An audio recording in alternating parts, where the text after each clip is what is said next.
Welcome back to another episode of the Quantum Yoga Podcast. I'm honored today to have Judith Pennington, who is the founder of the Institute for the Awakened Mind, founder of Eagle Life Communications, author of two books entitled The Voice of the Soul, Your Psychic Soul, and also a meditation CD series. Welcome to the program. Thank you very much. I'm absolutely delighted to be here with you. Well, I love how this these connections get made, because there were sort of three triangulated points that led me to you over the course of a year, and here we are. Little did I know this is where we would end up.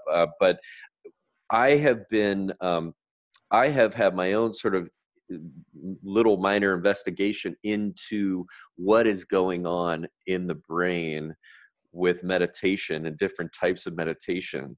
And to get connected to you, what is so amazing is that you guys are actually using, your guys are kind of like the first technology to really embrace meditation and consciousness, rather than to use like neurofeedback and EEG for a therapeutic in a pathological context. Is that kind of safe to say? Yeah, you absolutely put your finger on it. Back in the 1970s, C. Maxwell Cade, who was a British biophysicist and a Zen master, also a hypnosis master, he was really interested in, of course, seeing what was going on inside consciousness, because he was both a scientist and a mystic. And he, at the time, some particular transistors were developed serendipitously, had a electronics engineer come to one of his meditation classes. And at the time, he was just measuring physiology, an electrical skin response meter to measure arousal or relaxation. And Jeff Blundell and Max together invented the Mind Mirror. And astonishingly, created a totally unique instrument that nothing like it ever existed before, and there's still nothing like it today.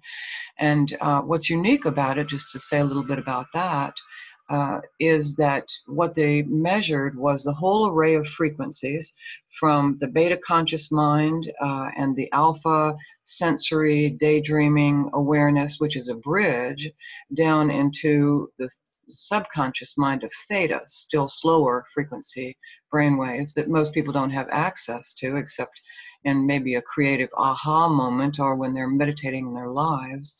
And that's because theta is the storage house for long-term memory. And therefore, that's where they found creativity, insight, and spiritual awareness, those brainwaves amplifying when people were doing those kinds of meditations. And then delta, still lower and slower frequency brainwaves, which are mostly inaccessible to everyone unless they're in meditation and have that alpha bridge for access. And delta being a kind of radar that is always on. It's instinctual, it's always amplified, and kind of watching our backs. Some people who are hypervigilant have a lot of delta.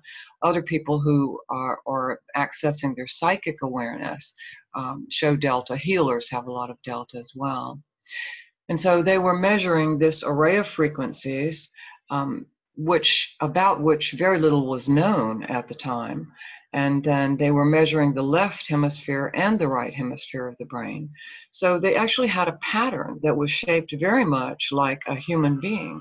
And it just turned out that way. They were measuring the back of the head, where there's little artifact, and also the temporal lobes, where there's little artifact.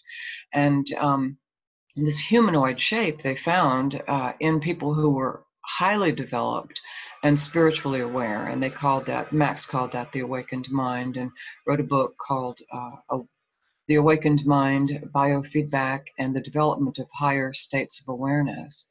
And so Max continued along that line, and so did his protege, Anna Wise, who worked with Max from 1974 to 1981, and then brought the technology back to the US. She was originally in Boulder and then moved into the San Francisco area. And everyone else who did neurofeedback, other than Elmer and Alice Green, who were working at the Menninger Institute, everyone else went the way of pathology. And so it's been the Mind Mirror alone that's been measuring consciousness for more than 40 years and has found out some amazing things about people and helped thousands upon thousands of people all over the world. Yeah. So I think I read somewhere that, well, let's see, how many scans would you say have been done on with this consciousness orientation to sort of gather this philosophy and this theory that you guys have built?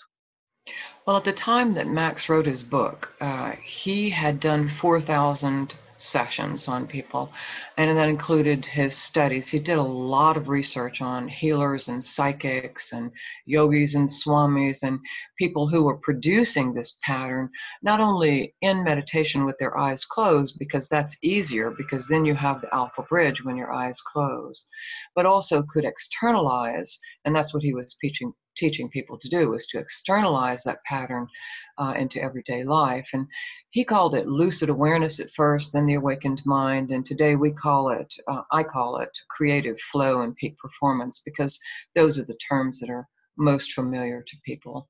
And then Anna Wise followed up with about 6,000. She measured 6,000 hours. Personally, I've certainly done 2,000-3,000 sessions on people. And then, of course, there are Awakened Mind practitioners who are networked through the Institute for the Awakened Mind, literally all over the world, and they're doing lots and lots of sessions too. So it's becoming, measuring the number of sessions we do is becoming immeasurable, Yeah, simply right. because of proliferation of our numbers. And what is your practitioner size right now? There are about 60 practitioners. One person in Germany is training other practitioners, and I'm training here.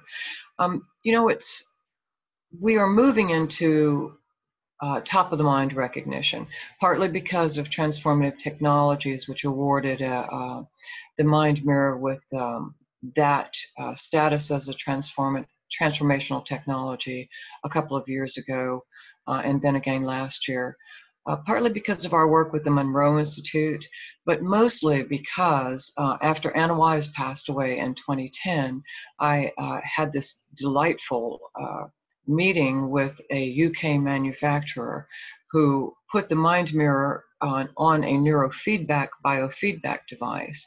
And so we now have so much data analysis, it's just astonishing. We have since 2011, when this Mind Mirror 6 came into being, the software has just advanced and advanced and advanced. And so now we're able to really show people much more split second what happened. Here's a average of your brainwave patterns while you were walking across the bridge, and here's where the aha happened. And you can see the coherence increasing in your brainwaves as the gamma beats, as you're listening to the gamma beats. And it's just, it's nothing different from what Max said or what Anna found. It's just that we have the data to back it up now. So that is really making a big difference for the top of the mind awareness. And also, the new Mind Mirror 6 has a self-training program, so lots of people are buying it. It's still the least expensive instrument on the market for neurofeedback by far, by thousands of dollars. We keep the price low so we can get it out to people. And it comes with a GSR for measuring physiology, which is a calibration from Max's ESR into a GSR, and then blood volume pulse sensor. So self-trainers are buying it to train physiology and train the brain. And when you have that combination, it's a lot faster, and it's all recorded right there for you to analyze the data. Wow. Well, I'd like to maybe I didn't expect us to start there, even though that was great. I'd like to have you maybe talk about your segue, your initial segue, which is such a lovely story and a profound one, into this world. If you can give that to the listeners, please. Do you mean my personal awakening? Yeah, yeah. Because that was sort Ah, of like stage one, right?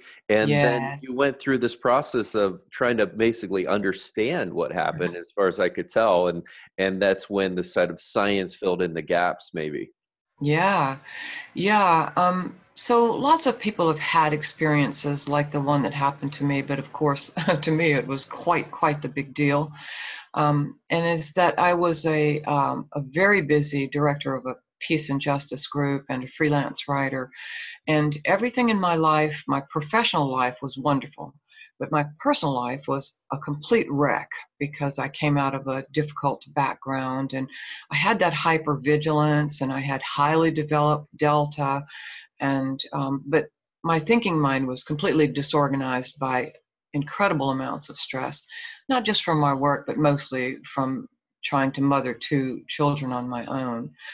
And and I had had this experience when I was only 24 years old. And I knew that there was something extraordinary, but I didn't know what it was, and I had no way of getting to it. And I had even felt that there was something more than this material world, even when I was a child. I took myself to my little Catholic church, walked my 2 miles literally all by myself on Sundays because it was like I was outdoors, like I was in this place, this sense of the sacred, that there's something beyond the physical. When my family took us out fishing and from Louisiana, we'd sit on the bayou and just nature was really alive for me. And I found that in my little church, but then got away from that, completely disillusioned. And then when I was 22, 24 years old, and the mother of a 2-year-old child, I was living in Baton Rouge, and I started having this horrible pains for 3 weeks in my lower abdomen and had no idea what it was, but it was not going away. So finally I went to the doctor, and the doctor said, well, you need to come take these pills and come back and see me on Monday. Well, this was Friday. I saw him. And I didn't think anything about it over the weekend, but then when I was driving to the appointment on Monday morning, it suddenly dawned on me that here this doctor was seeing me on his lunch hour, so he must have found something, and I should be worried. And and so I'm driving my little Carmen Ghia down the interstate toward the appointment. It's about 20 minutes away, and I just sent up this little residual Catholic prayer from my childhood and said, I don't know if there's a God or not, but if there is, uh, please don't let anything happen to me because I'm the only one who can take care of my daughter. And before those words finished in a sentence, I felt this ice cold chill race up my body. And then it turned super warm and delicious. And my body just blew into this incredible sensation of joy. And I didn't, I thought, well, this is weird. And then it kept going and then it intensified and it got stronger and stronger. And suddenly I felt myself, I don't know if I flipped behind my body and was looking at my body from behind or what, but I looked down at my hands and I didn't have any, those weren't my hands. I wasn't in my hands anymore driving that car. And then I could feel tears running down my eyes, and I just threw my head back and looked in the rearview mirror, and I was just in this bliss state. Uh, I would say that it's indescribable, but it's really not indescribable. It's a union and a spontaneous inflow of energy and information.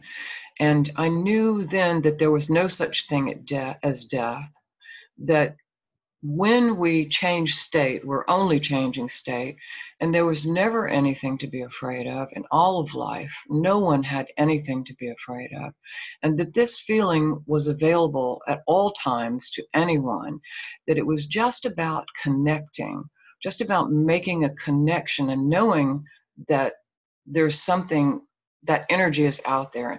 And I hadn't felt anything like this when I was sitting in my church as a 9-year-old or sitting in nature. I just had a certain amount of peace and relaxation. But this was completely different. This was like I'd stuck my finger in in an electric socket, and something would wah, wah, wah, like that. And in subsequent years, so the feeling faded. I saw my exit coming up on the interstate, and the feeling began to fade, and I felt my awareness moving back into my hands. And I was still high as a kite, things were not like they had looked before. But I steered off, and I went home, and I got ready for the doctor's appointment, went to the doctor. The doctor examined me and said, well, I found a tumor the size of an orange, or maybe it was a lemon, I don't remember now. And he said, but it's gone now. It must have been the medicine I gave you. And I thought, nope, it was not your medicine. And in fact, I had still a lot of pain until that happened that morning. And I didn't know what to make of it. It was just completely inscrutable to me. By then, I didn't believe that there was some kind of benevolent force in the universe. I was a very angry person. I was angry at organized religion. I said, you've just totally destroyed the world, destroyed indigenous cultures. You've made people believe crazy things. They're all carrying around this guilt. And I didn't know what to do with any of it. And if anything, it was more confusing, but there was a part of me that said, there's something that was real. I could never deny or doubt or disbelieve that, because I could remember what it felt like, see. I could almost arouse it just by thinking about it. But I didn't know whether it was inside me or outside me. At that time, I was still thinking in either or and never both and. And it wasn't until 15 years later that I was being my peace group person and working crazy hours and a freelance writer and trying to take care of my, by then, much older daughters, 16 and 8 years old, all by myself as usual. And I wrote this story about this woman who was a welfare advocate, smart woman. Her name, she's probably passed away now. Annie Smart was her name. And she had touched me so deeply. And when I was writing the article, I could feel my senses come alive and it was a very visual article, and I could feel my heart, stirring with love for this woman. And I knew that when people read this article in the daily newspaper, they were going to have the same experience, a real awakening. So I finished the story on Annie and started pacing around in my bedroom. It was about 2 o'clock, maybe 4 o'clock in the morning, but it was really late. And I could feel the drag of sleep. You know how you feel it on the back of your head? But I was just really ramped up in consciousness. And I had this feeling that I should sit down and pick up pen and paper and just listen. And I had done some stories for the local newspaper by then on yoga and hot yoga and isolation tanks and things like that. And it seemed like that I was having the experience at times, especially in the isolation tank, where thoughts just completely shut down. No more thinking, no mind chatter. I've been astonished at how much mind chatter I heard in that isolation tank. But I was still really working on deadlines, all these marches, organizing, taking care of my kids. I was still rocking and rolling. But I was starting to realize that there is a way to listen. And so when I heard that or felt it, I sat down with pen and paper and I just listened in the same way that I would listen to someone that I was interviewing for an article, put myself completely away, out of the way, and just wrote down what I heard. And by the end of the second paragraph, I feel different. And I could feel streams of energy moving in my body from head to toe. It was very quiet, not like that big interstate healing experience. But I read what I had written And it was the most incredible wisdom. Nothing like I had access to in my conscious awareness. And I thought, what is this, like a dead person?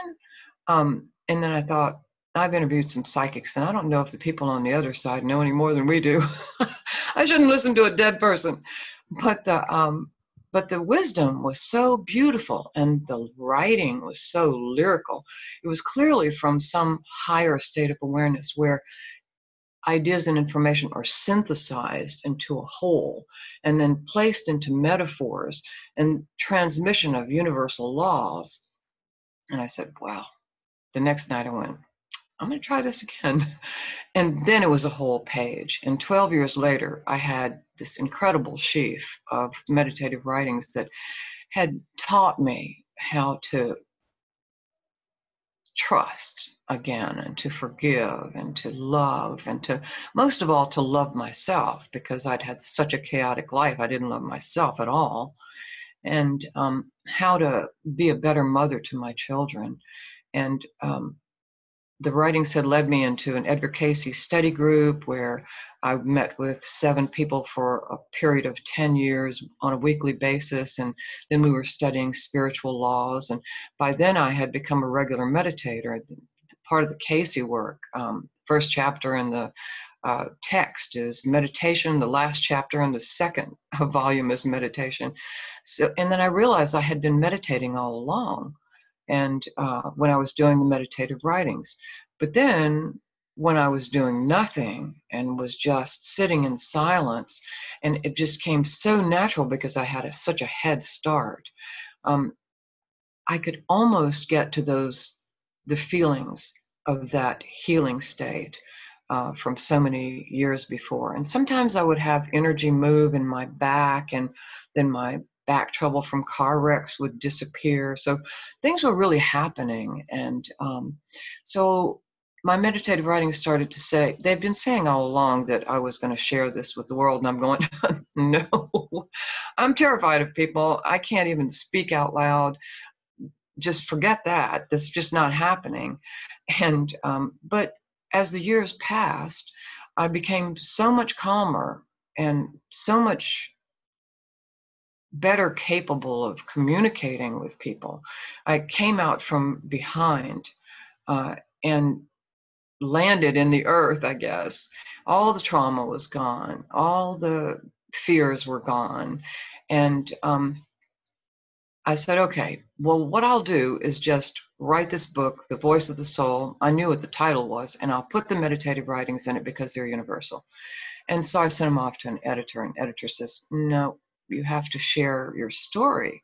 And I went, that's just not going to happen, because all my writing thus far had never had the word I in it. And to make that switch, that's huge. Suddenly you're writing about yourself. And then I thought about it and said, you know, if people can't see the transformation in me, it's not going to make as much sense. All literature has to see transformation. So I went to Virginia Beach and sat down at the Edgar Cayce, stayed in a beautiful little apartment right on the beach, only a few blocks from the Edgar Cayce Center. And sometimes I would go listen to Cayce lectures, but for the most part, I spent a solid month in that apartment. I went to the beach twice, and that made the way into the book. And I just wrote my story as honestly as I could with the help of journals and the meditative writings themselves. And then I would have to meditate when I didn't understand that. And if you've ever written a spiritual autobiography, you know that this is where you clean everything up, because when it goes down on the page and it feels a little bumpy, you're having trouble with the language, you can't express it, well, that's your sign that something's unresolved. And so then you go into meditation, you go, oh, I see that. So it's a growth process in itself. And but then still I got to the end of the narrative, and when it was time to go back home, I was going to go to drive back down to Louisiana and then go meet my husband. And he was at I think he was he was at Oxford for the summer, and he's a mathematician, so he was working there. And I had the blessing of a free trip to the Fenton Foundation. So the idea was to go drive back to Louisiana and then almost immediately fly away. And I looked at this narrative and said, I'm not publishing this unless I have some scientific proof, because everybody's got a story. Everybody has some wonderful spiritual awakening. Without some kind of scientific confirmation to put in this book, to add to this book, then I'm just another person saying, hey, if you meditate, you're going to have a spiritual awakening. You're going to calm down. You're going to feel healthier. All of your problems are going to be solved. It's too unbelievable. And so I just said that's my bottom line. And almost immediately I heard very clearly a voice say, go to the ARE bookstore and look for Common Boundary magazine. Well, Common Boundary is, if you've heard of it, it's dedicated to art, spirituality, and creativity. And I had written for Common Boundary before and knew that it's not in just every bookstore, but I thought, okay, well, maybe I'll go and look at it. Go to ARE bookstore, look for Common Boundary magazine. About the third time that happened, while I was packing to go back to Louisiana, I went, okay. And so I went, and sure enough, on the cover of Common Boundary magazine, which they were carrying, was a headline that said, The Brainwaves of Healing. And I knew that was it. And I picked it up, threw it in my suitcase, started driving down, got halfway down into the Smoky Mountains, and spent the night there and picked up this article, which was an interview with Anna Wise. And I wasn't 2 paragraphs into it, and I just threw the thing up in the air and went, that's the proof. This is going to be all the proof of everything I've written.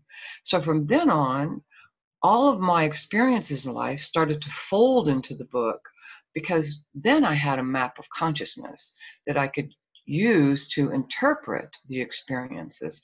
And it even continued past Anna's work. Well, I very quickly obtained her book and started reading her book and just wrote everywhere and said, this is true. This is exactly what happens. Because see, I'd already been through the awakening experience through the meditative writings. So I not only understood what she was saying, I understood it from the inside. Mm-hmm. And on multiple levels. And so I wrote her an email and said, boy, I really get this. And I told her a paragraph or 2 of my story. She wrote back and said, you need to come study with me. And you get this in a way that most people don't. And I went, that's never going to happen. I've got this book out now. I'm doing workshops. But I started using her brainwave map of consciousness in the workshops, everything. Dream interpretation, intuition development, meditation, the path to enlightenment. And everybody could get it, could understand, and then navigate that map of consciousness, you see, by having a reference point. It's like, if you know where you are, it's very easy to see where you've been and where you're going to go and how to get there. And then I even had the second and third proofs that went into the book that kept folding in. And this was an astrophysicist in Scotland who I found out about and read his, and it was absolutely true. I even sent his science to Barbara Brennan, and she was very excited about it. And so I published the book, kept teaching and everything. And that was in 1999. And 2001, I kept feeling like I should go and connect with Anna, because I was asking permission to use this page from her book or this chart, and she'd say, yeah, but you need to come study with me. She was always on her way to Esalen, you know. And she but I couldn't. It was too expensive. I mean, I was doing these $20 a person workshops at unity churches and community colleges, and it was going to cost $18,000 to go study with her by the time I bought the equipment, bought a laptop, you know, traveled out from, by then I was on the East Coast up here in Pennsylvania, all the way to her in Berkeley. And I kept saying, no. But I did go to a workshop of hers at Esalen And it was actually the week before 9/11. I had some phenomenal, weird 9/11 experiences afterward, which were a rainy day. But immediately I understood that that this was infallible, that the science, the brainwave patterns, and their match to people's inner states of consciousness and their experiences always matched. People would go around the room, and 8 of the 24 would be hooked up. That people would take turns being hooked up. And when I was hooked up, one time she was doing a meditation, and I felt myself start to slip away. But I knew that if I sharpened my sensory imagery, my sensualization skill, that would amplify the alpha. And sure enough, the drawing showed me losing my alpha and then powering up the alpha exactly when I remembered having done that. So to the finest nuances, this was true. And then it really was proved to me when she did a Kundalini meditation. And the same thing happened in that she was leading this meditation. And I hit this place in meditation where I'm in this luminous field, and there's nothing but this field of bliss, and nothing matters but being here, and her voice faded away. And sure enough, the drawings were of huge evolved mind flares that are beyond the awakened mind pattern. That's a union with your spirit, with your essential being, with the quantum field. But still, I kept thinking, $18,000, it's just not going to happen. But then my meditative writings in 2005 started to prompt me and kept saying, consider. Never before had they directed me so strongly. It was always before something important is going to happen, and the meditation abilities will strengthen and grow more profound. And then I ran into the Edgar Cayce work. It was always generalizations. It was never, this is something you need to look at, of course, in much more beautiful language than that. And so I kept arguing, and the meditative writings kept going on and saying there are things you don't know. And I finally gave up and said, well, I'll go for just one of the 6 seminars. And when I got there, Anna had moved from a cane, she had multiple sclerosis, into a wheelchair. And the moment I walked into the room, I went, oh, I'm supposed to pick up the work. And then I very quickly went, oh, that's just my ego speaking. Knocked that little thought right out of my head.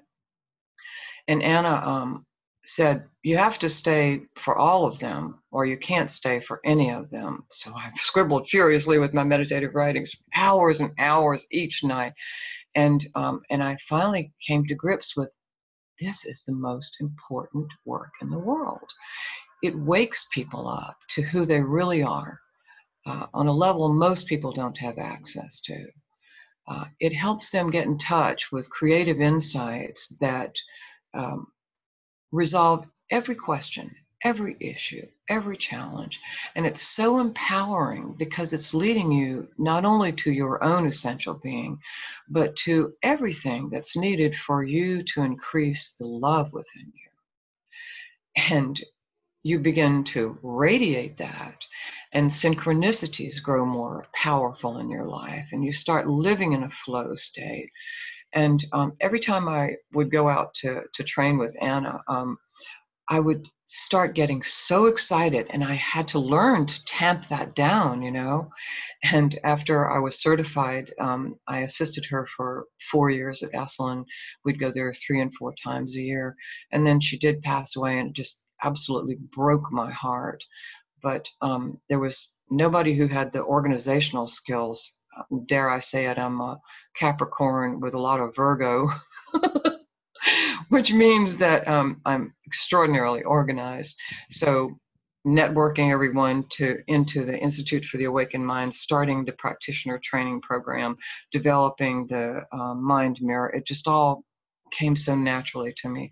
And training people has been even more awakening. I've met the most amazing people, done the most amazing research on healers. And now with this highly advanced software, we're looking at gamma. We've been studying, we can measure up to 100 hertz on the Mind Mirror. So it's just been... Can we go there now? Can we talk about frequencies and Yes. give some people an idea here of how this map connects to brainwave states?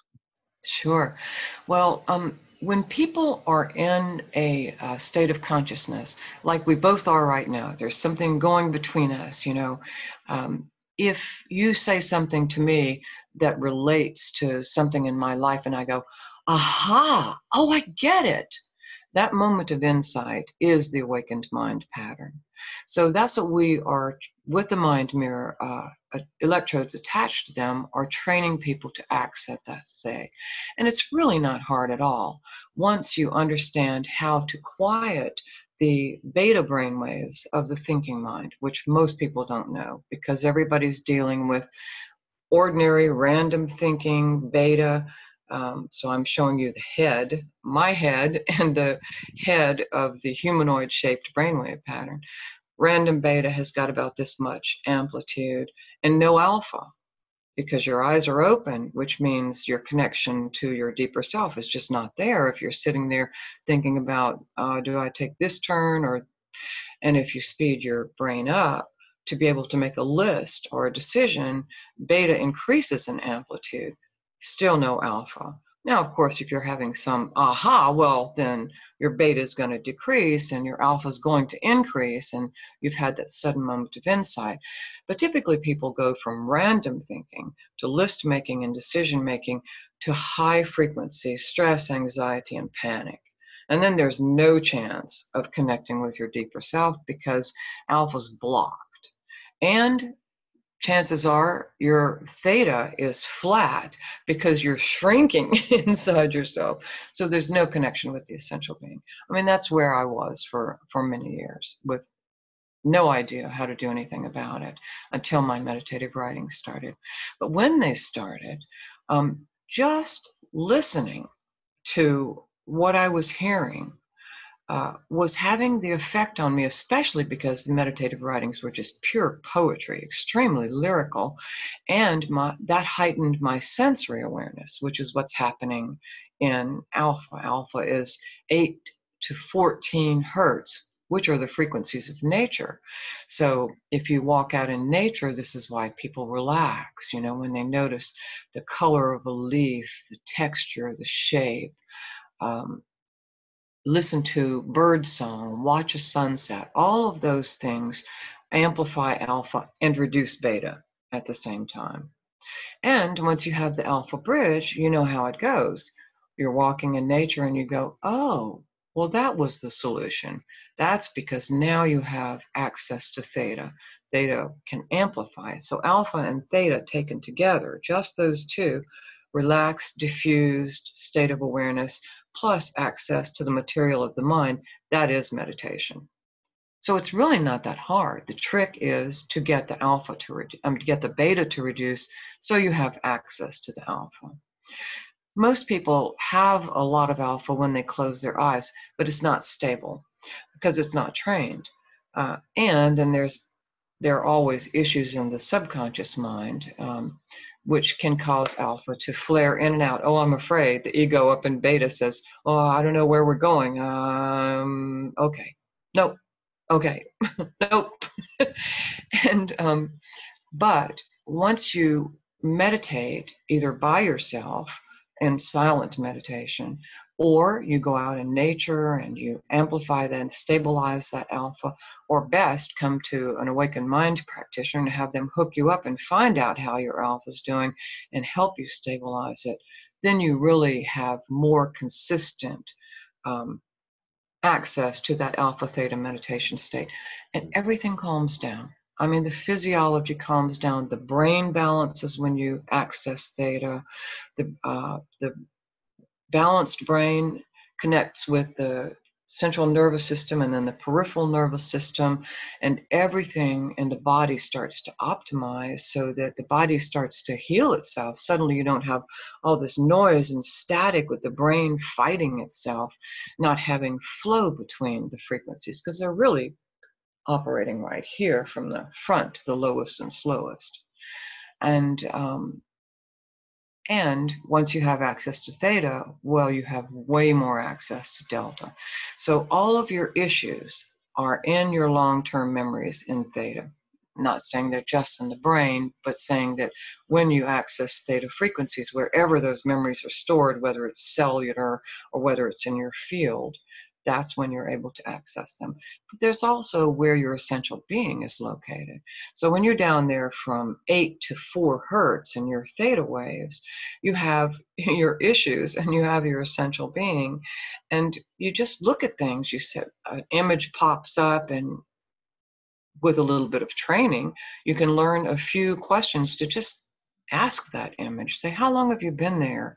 What are you about? Why have you separated out? Why are you making me feel, let's take an example, why do I feel unworthy? When did that start? How long has that happened? And is that the truth? Because then the essential being's asking really good questions. Is that the truth? And then the issue says, well, no, I'm good in some ways. And then the dialogue goes on. And the next thing you know, the issue gives up its separation, which is exactly what this is all about, is self-separation, right? And then, and the essential being promises to take care of what the part thought that it was doing to protect you, because there's always some positive purpose. And the part disappears. And ultimately your theta amplifies and gives you still more connection to your delta.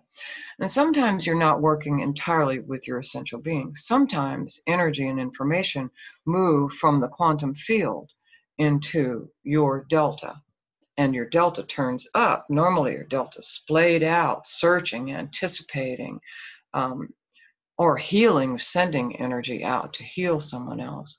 But when energy and information come from the field and that delta upturns and the information starts to flow all the way into higher frequencies of awareness, well, that's when you get that evolved mind pattern of union.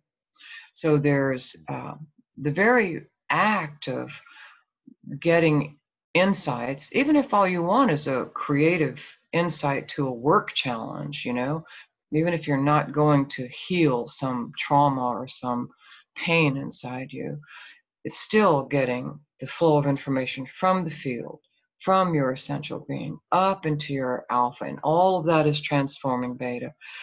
Everybody disses on the, that's an old-fashioned word, diss, but everyone does on the ego. Oh, the ego is bad. The poor ego is nothing but a white knight trying to protect us from what it perceives as dangers in the outer world. But the ego is transformed, because once it connects with the deeper mind in theta and the universal consciousness in the delta unconscious mind, well, it knows it's not alone. And so the first thing it says was, okay, well, what then is the better way to do this? And then it gets higher perspectives. So then the ego starts to become super conscious. And the effect of that is an amplification of high beta into gamma frequencies. And so that was one of the first things I included in the Mind Mirror 6. Let's see 2 bars of gamma, because I'd been seeing high beta amplified in people who were not stressed or panicked, and instead up in the 30 to 44 hertz, which is what we were measuring before, they were telling me that they were resolving all their issues with their dead husband, or they were having an out-of-body experience or something like that. So I said, well, let's look at some more gamma up to 64 hertz. So now we have a gamma synchrony pattern, and healers, psychics, people who are extremely, done a lot of inner work through meditation, extremely evolved people are producing an integrated gamma pattern that I call super conscious, because they're walking around there having around the world with their eyes open, with their alpha, with their gamma integrated, with this beautiful theta, perfect access to themselves, the ability to self-heal, the ability to heal others through their actions and their compassion. And gamma is associated with exactly that, 30 to 100 hertz. Love, compassion, a lot of spontaneous insights, a lot of aha insights, the inflow of insights, and most importantly, whole brain synchrony. We haven't been able to, and it's way too expensive to, if anybody listening wants to volunteer to help with this, we would love to get a situation where we could look at all four lobes of the brain when people are producing an awakened mind pattern, where maybe we're going to get to do that with the 19 channel Loretta, which is not inaccessible, but we would love to develop something that would allow us to look at brainwaves inside of a functional MRI, which would be stunning. What we believe is that the awakened mind pattern is whole brain synchrony. We know that the evolved mind is whole brain synchrony because there's nothing but unity happening then.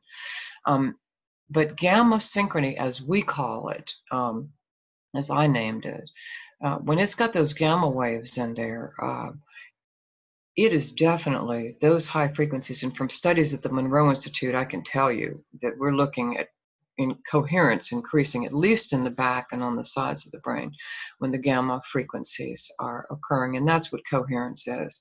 It's increased symmetry in both sides of the brain, so that at a certain point of coherence, then what you run into is synchronization of all four lobes of the brain, so that the brain powers up and creates more brain cells here in the frontal lobes, which gives you a greater capacity for an intelligence, and also additional neurons grow in the new neurons form in the hippocampus, which is memory storage and retrieval. Frontal lobes are also creativity. So we are really looking at this gamma, and especially over the past more than a year at the Monroe Institute, where we've been hooking up 16 and in December 20 people simultaneously, and they're in this this big training room and laying back on these anti-gravity chairs, listening to binaural beats, these high-frequency gamma beats that they've managed through spatial angle modulation technology called SAM to deliver, so that it doesn't bother you to listen to the gamma. A lot of people have bad reactions to gamma, but TMI, the Monroe Institute, has developed a technology where you just fly. Boy, you're rising, you're listening to 40 hertz coherence gamma, then 80 hertz, and then 120 hertz. And people are flying out of their bodies and traveling like drones around a target that's in a box on top of a rafter, and coming back and accurately reporting what was in the box. And so measuring up to 100 hertz, this is totally pioneering work that we're doing now. Like 4 people, 5 people soon measure each of 4 people. So that's how we get 16 and 20 people. And they're watching their brain waves. And it's just over a period of 5 days. So you're really getting a lot of data. So that's going to all be published data. Finally, we will get some Mind Mirror data published. And also, I have a program that's starting up in December, and I'll only do 1 remote viewing and 1 out of body, but this one's going to be strictly on gamma territory. You know, the body matrix. I just finished writing and recording those meditations, connecting with the matrix, connecting with the field, moving energy, healing stuff on your own, going to a forest and meeting a wise one and integrating with that higher self that gives you tons of information. So it's like awakened mind meditation, but with gamma on top, which makes it super conscious. So I'm calling it the super conscious mind, and it starts in December, and we're going to have 2 programs next year on that, and then 2 programs in addition that I won't be leading, that they'll be leading their discovery programs, which is all RV and OBE remote viewing and out of body. So we're gathering tons of data that's all going to be published in journals. There's an affiliation between TMI and the University of Virginia, the Department of Perceptual Studies, where Ian Stevenson came from, and they've got tons of great equipment, and one of their researchers is with TMI as well. So we're just doing the most fascinating stuff, and it's really frequency based. I mean, it is about frequencies. If you've got access to higher frequencies, bottom line is that those higher frequencies, if you're having a good experience, are stabilizing your awakened mind pattern, stabilizing your evolved mind pattern, and you walk away able to sustain and maintain those states of consciousness much faster. And I've even seen people who came for like the June program and then came back in December, and their statistical scores are way higher. So we're seeing lasting change as well. What do you see happening with the delta and the theta with with all of this gamma going on? Stabilization for one thing, but also amplitude increases. And so is it your understanding that the gamma is riding off of these very low frequencies, as has been told to me from some other people who are kind of exploring? Gamma is sort of the hot topic, right? Everybody's like, very hot topic. Yeah. Well, it's different for different people. I mean, brainwaves are as individual as a fingerprint. There are people who are at the TMI programs or come here to train with me who are mediums, and they're accessing extraordinary states of consciousness, and it's all in the bottom of the pattern in theta and delta. And you might see a little bitty increase in gamma to show you that it's riding on the theta or the delta. It's sometimes it's the theta, sometimes it's the delta, sometimes it's the two combined. And then someone else will have the same quality of extraordinary experiences, and their theta will be highly compressed. And in fact, there's less theta in the gamma synchrony pattern than there is in the awakened mind, because that's what I saw when the concentration of consciousness moves up into at least 64 hertz gamma. Then theta decreases simply because now it's all up here and it's not so much down in the self-discovery brainwaves of theta. It's up here instead. So basically what we've seen is just it vary, and not just me. Other people are seeing very great variability as well. Another medium can come in here and she's an absolute gamma with very little theta. So it just depends on the people. Maybe it's about their meditation practices. Maybe it's about where they're comfortable. I'll tell you one thing. I saw this woman at TMI in a June program called Journey to Happiness. And she had this gorgeous awakened mind pattern with tons of theta, tons of delta, super stable alpha, and almost nothing up here in her beta and her gamma. And as the program continued, well, her gamma started to develop, but then she would come back to ordinary consciousness and it would decrease. And so she came to, I saw her next at a conference that TMI has. They wanted me to present the results from the June Journey to Happiness program, which, by the way, is online. Anybody is welcome to watch that. It's absolutely fascinating. It's on YouTube. And so during the conference, she had had an injury in her knee, and she had had stem cell implants, and she was walking on ski poles. And I kept feeling like, gosh, we need to get some healers. There are bound to be some healers here, or maybe I'll just work with it myself. But I was moving, rocking and rolling the whole week. Suddenly everybody wanted sessions, and I couldn't seem to organize it. And then one day I said, we're going to have to get some healer working on Felice. She doesn't mind my telling you. There's a study on her. It's going to be online soon too. And this woman said, oh, well, there's a really great healer here. So we hooked them up simultaneously while he was working on her. And you could absolutely see the split second when the healing took place. And they both reported knowing that that's when the healing took place. And this woman rose from that minimal beta, gamma. And by then she, was kind of, at first she was just like not thinking about what she was doing. So her alpha was flaring in and out. And then her alpha starts to stabilize as she starts to connect with the healer. And she starts to blow into this gamma. And her gamma matches his gamma, which is a common thing. You'll have brainwave entrainment. And he had a ton of right brain gamma. I mean, just like out here. The whole time he was healing her. Well, she started to pick up that gamma. And then she decided she wanted to do this work and came to study with me to be a practitioner. And I hooked her up, and she still had all the gamma. And she still got the gamma today. I was with her last month in France. We had a training in Lyon, and she came for that training. That gamma stuck with her, and she feels it. And she is just rocking and rolling through life with all kinds of plans, and some of which relate to the mind mirror.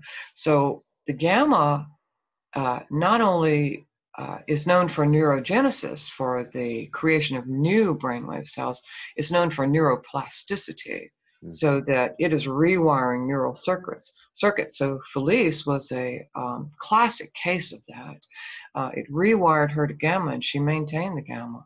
It's fabulous. Wow. So you have a few different sort of states of consciousness that you have maps essentially for, and you mentioned the awakened mind, the involved mind.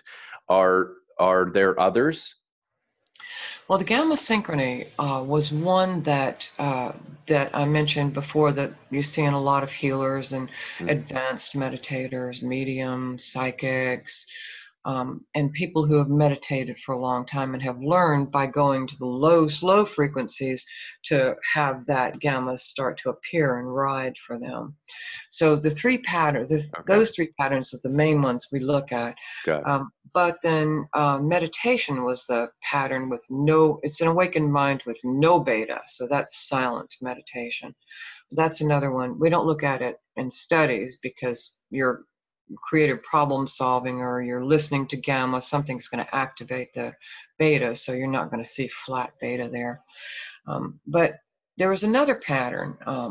So I called the gamma synchrony pattern the superconscious mind, because it is totally superconscious. But I knew, and I wrote about this in my Psychic Soul book, that there was another state of consciousness that is where you don't have the separation between the categories beta, alpha, theta, delta, and gamma. As in, the awakened mind goes to the evolved mind circle, and that self-separation between the categories disappears. And then, but you can't maintain that. As soon as you open your eyes, well, you're going to go back into the self-separation, because you have to navigate the outer world. But the gamma synchrony, I knew that superconscious state does sustain. I knew it could, and it does sustain in some people. But I knew that there had to be another state that was the evolved mind pattern with gamma frequencies on top of it. At the time, the drawings I have in the Psychic Soul book have been updated, because what happened was, once we got the 64 hertz and then the 100 hertz, we could see what that pattern really looks like. And it turns out that universal consciousness is just a gamma inclusive evolved mind pattern.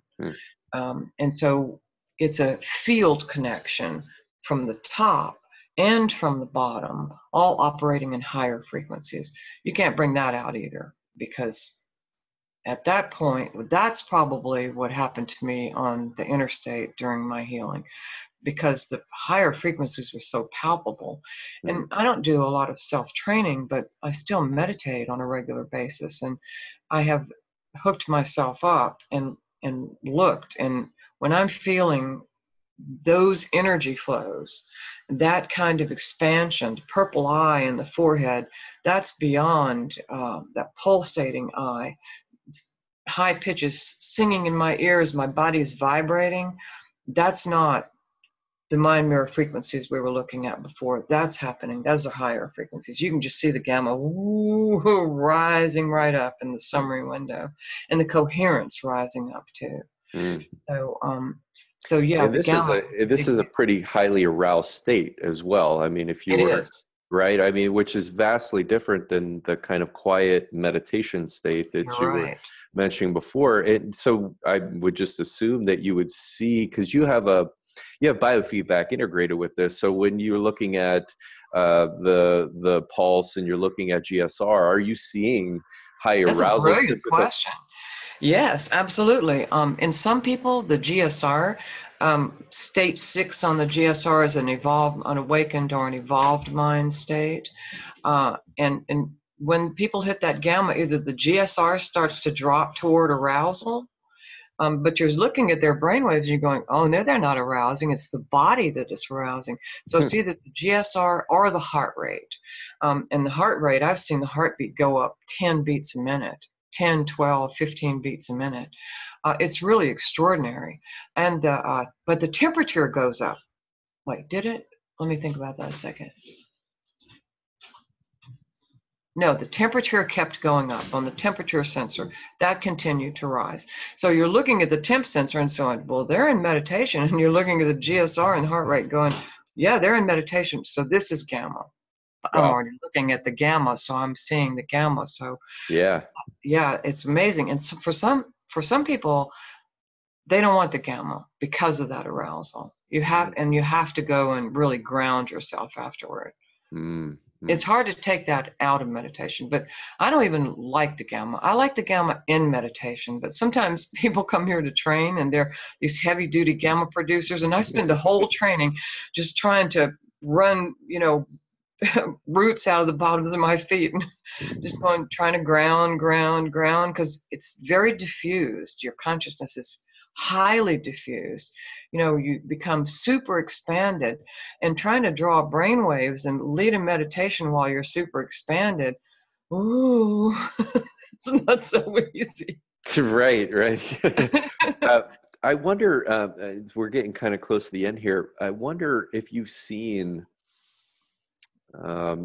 population trends over time, mm-hmm. and if you can speak to that. Yeah, well, I tell you, I measured probably 500 people before the Mind Mirror 6, and it was very rare that I saw, or Anna or Max saw any activity, any amplification of the 2 top bars, which were the gamma frequencies in the Mind Mirror. It was extremely rare. And Max measured all those healers, and Anna did too. They were seeing all the activity down in Delta. And Anna told me when I trained with her that she had seen a difference from Max's time, that she was seeing more evolved mind patterns then in her time than Max had seen as his. He didn't even pay that much attention to the evolved mind in his book. But then since Anna's time, I've seen way more evolved mind patterns. It's not uncommon for people to close their eyes and to see an awakened mind pattern, not necessarily a stable one, almost never a stable one, but the awakened mind pattern just flares out now. And all these gamma frequencies, they weren't seeing them, and we sure as heck are. And this mind mirror is the same mind mirror they were using, except it's got higher frequencies in it. And so definitely. And also the quality of people. I mean, you're seeing yoga centers on every corner now. You're seeing people much more interested in this. Science is proving it, just as the mind mirror is proving it. So is every I don't know how many of them, but any quantum physicist interested in consciousness, or in Andrew Newberg's case, radiologists interested in consciousness, they're jamming people in these machines. Yeah. There are so many studies out now, and people are taking notice. So before you would say meditation, people go, now they're going, oh, you meditate. I've always wanted to try that. It's a mass shift in consciousness. We are absolutely riding the crest of a wave of expansion in people. Oprah helped by bringing, Gary, what's his name, on the soul guy, Zukov, onto her program. You see it everywhere nowadays.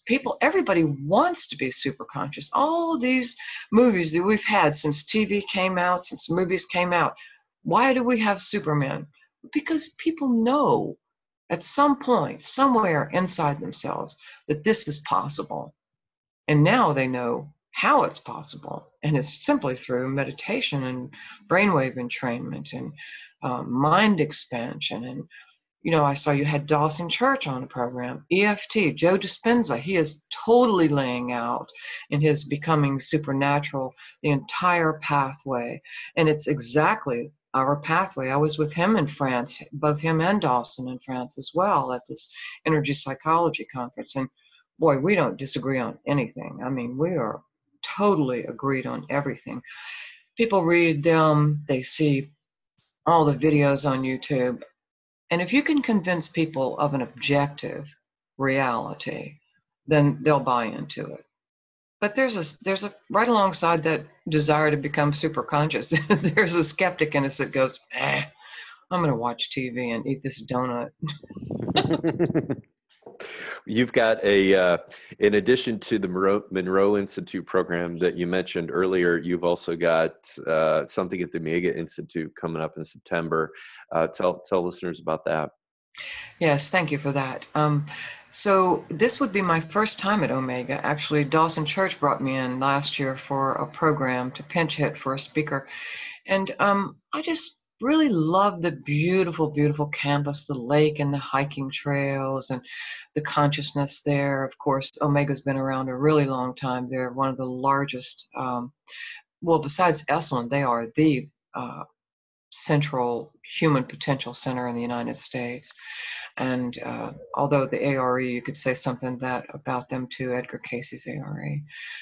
But this program is very dear to my heart. It's called, they named it Wisdom Through Meditation, but you could say Wisdom Through Brainwave Meditation and etc. And to be a little bit more accurate, it's dear to my heart because, as I've said on this program, what's important to me is to help people connect with their inner wellspring of wisdom and be able to draw up what they need to be able to have a happier and more joyful and fulfilled life. So this really goes back to my roots.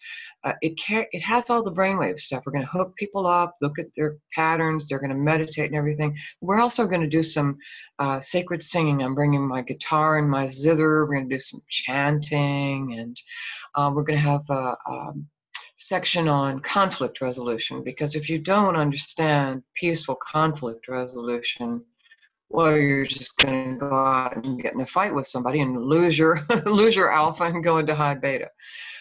It's just going to be a little module, but it's going to teach people what causes the winds of conflict, what are the ego structures involved in it. And then another one is going to be on dream interpretation, because we're asleep for 8-9 hours a night, and that's all wasted if you don't wake up and write some of those dreams down. Remote viewing tells us that the most important dream is happening an hour before you wake up.